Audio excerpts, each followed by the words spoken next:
ہو جاتا ہے، انسان کی موت تو واقع ہو جاتی ہے، انسان اس دنیا سے فنا ہو جاتا ہے، لیکن جس کو جو زندگی کہتے ہیں نا وہ زندگی فنا نہیں ہوتی۔ مثلا ایک بندہ ایک دن میں مطلب بہت سارے لوگ مر بھی رہے ہوتے ہیں، لیکن دوسری سائڈ سے دوسری جانب اگر اب دیکھا جائے تو بہت سارے لوگ یعنی مطلب وہ پیدا بھی ہو رہے ہوتے ہیں۔ تو اگر ایک سائڈ سے زندگی کا خاتمہ تو ہو رہا ہوتا ہے، لیکن دوسرے سائڈ سے نئے لوگ پیدا ہو رہے ہوتے ہیں، بچے پیدا ہو رہے ہوتے ہیں۔ تو کہنے کا مقصد یہ ہے کہ موت تو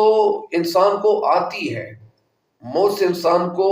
یعنی گلے لگانا ہے، موت انسان کا خاتمہ کرتا ہے، لیکن دوسری سائڈ پہ اگر دیکھا جائے، دوسری طرف دیکھا جائے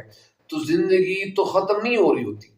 مثلا مزید لوگ پیدا ہو رہے ہوتے ہیں، مزید بچے پیدا ہو رہے ہوتے ہیں۔ تو کہنے کا مقصد یہ ہے کہ ایک طرف تو موت انسان کو واقع ہو جاتی ہے، اس بندے کا خاتمہ تو ہو جاتا ہے، لیکن بہت سارے لوگ اور بھی پیدا ہو رہے ہوتے ہیں۔ تو کہنے کا مقصد یہ ہے کہ زندگی یعنی وہ کیا کہتے ہیں کہ موت بھی زندگی میں ڈوب گئی، مطلب موت زندگی میں ڈوب اس طرح گئی کہ موت انسان